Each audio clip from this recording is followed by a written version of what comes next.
செய்யப்பட்ட பெருமையுடைய நம்முடைய திருக்கோவிலின் ராஜகோபுரத்திற்கும் தற்போது திருக்கணமானது சென்று சேர்ந்திருக்கின்றது. மிக அழகான அற்புதமான இந்த செந்தில் ஆண்டவரினுடைய திருத்தலத்தில் இன்றைக்கு நாமெல்லாம் இருந்து இந்த அற்புதமான திருக்குட நன்னீராட்டு பெருவிழாவை தரிசனம் செய்கின்றோம். இதை அனைத்திற்கும் முருகப்பெருமானுடைய பேரருள் பெரும்பொருளை துணை செய்து திருப்பணிகள் சிறப்பாக மேற்கொள்ளப்பட்டு பெருந்திட்ட வரையறை ஒன்றை வகுத்து தமிழ்நாடு அரசு சீரோடும் சிறப்போடும் இந்த திருப்பணிகளை எக்ஸியலோடு இணைந்து அற்புதமாக இங்கே அழகாக நிறைவேற்றி தற்போது நாம் திருக்குட நன்னீராட்டு பெருவிழாவை கண்டு மகிழ்ந்து கொண்டிருக்கின்றோம். செந்தில் ஆண்டவரினுடைய கருணையை சிந்திக்க நமக்கு நாள்கள் போதாது, ஆண்டுகள் போதாது, ஏன் பிறவிகள் கூட போதாது.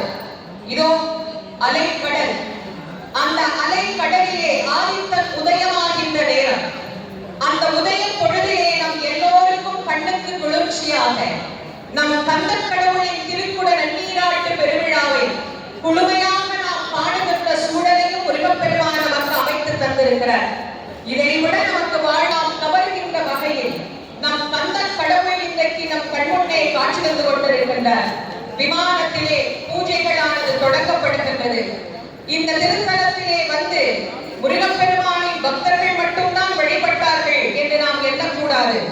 பழுத்த வைணவராகிய பகழி கூத்தரை கூட முருகப்பெருமான் வலிய ஆட்கொண்டு அருள் செய்த திருத்தலம் இந்த செந்திலம்பதி என்று சொன்னால் அது மிகையாகாது. ஆம், தீராத வயிற்று வலியை யாராலும் தீர்க்க முடியாத நோயை தீர்க்கும் தெய்வமாகிய நம்முடைய செந்தில் ஆண்டவரே கனவில் சென்று நீ இந்த திருத்தலத்தில் வந்து என்னை பாடு என்று சொல்லி முருகப்பெருமான் அவருக்கு பன்னீரிலே ஊதி வந்து அவனுடைய நோயை தீர்த்து வைத்த பிறகு அந்த வயிற்று வலி தீர்ந்த காரணத்தினால் முருகப்பெருமானை பிள்ளை தமிழினால் பாடி நம் எல்லோருக்கும் பிள்ளை தமிழையும் அருளை செய்த அற்புதமான அருளை நிகழ்த்தியவர் இந்த செந்தில் ஆண்டவர். அதனால் தான் அருணகிரிநாத சுவாமிகள் இந்த முருகப்பெருமானை பற்றி சொல்லுகிற போது சைவத்தையும் வைணவத்தையும் இணைத்தே நமக்கு பல இடங்களில் பாடியிருக்கிறார். மாலோன் மருகனை, மன்றாடி வைந்தனை, வானவர்க்கும் மேலான தெய்வனை, விஞ்ஞான தெய்வத்தை வேதினியில் சேரார் வயல் பொழில் செங்கோடனை சென்று கண்டு தொழ நாலாயிரம் கற்படைத்திலனே அந்த நான்முகனை. நம்மை படைத்த நான்முகன் நமக்கு 2 கண்கள் தான் படைத்திருக்கிறார்.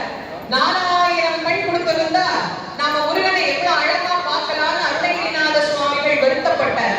அந்த வருத்தத்தை இன்றைக்கு நம்முடைய மனமும் அடைகிறது. இத்தனை லட்சக்கணக்கான பக்தர்கள் இங்கே திரண்டிருக்கிறார்கள். முருகப்பெருமானுக்காக கூடியிருக்கிற இந்த பக்தர்களை பார்ப்பதற்காக இந்த கண்கள், இந்த திருக்குட நன்னீராட்டு பெருவிழாவை தரிசிப்பதற்கு இந்த 2 கண்கள் போதாதே என்று எண்ணுகின்ற அளவுக்கு முருகப்பெருமானுடைய அற்புதமான அருள் ஆசி நம் அனைவருக்கும் கிடைக்கும் வண்ணமாக இன்னும் சில நிமிடங்களிலே இங்கே விமான பூஜைகளானது நடந்தே திருக்குட நன்னீராட்டு பெருவிழாவானது சமகாலத்திலே அனைத்து விமானங்களிலும் ஒரு சேர நிகழ இருக்கின்றது. பக்தரோடு பெருமக்கள் அனைவரும் முருகப்பெருமானுடைய நாமத்தை வாயார பாடி மனதார நினைந்து வாய்ப்படைத்த பயனை காணுதல், கால் படைத்த பயன் அவருடைய திருத்தலங்களை சென்று நாடுதல், செவிப்படைத்த பயன் அவருடைய பெருமைகள் அனைத்தையும் கேட்டல். அப்படி மிக அழகான அந்த முருகப்பெருமானுடைய பெருமைகளை கண்டு கழிப்பதற்காக இந்த திருக்குட நன்னீராட்டு பெருவிழாவிற்கு பல நாடுகளில் இருந்து, உலக நாடுகள் பலவற்றில் இருந்து இந்த திருக்குட நன்னீராட்டு பெருவிழாவை கண்டு வழிபடுவதற்காக பக்தர்கள் பல வெளிநாடுகளில் இருந்தும் இங்கே வருகை தந்திருக்கிறார்கள். இங்கே வருகை தந்திருக்கக்கூடிய அனைத்து பக்தகோடி பெருமக்களையும் ஆலய நிர்வாகத்தின் சார்பாக வருக வருக என்று அன்போடு வரவேற்று மகிழ்கின்றோம்.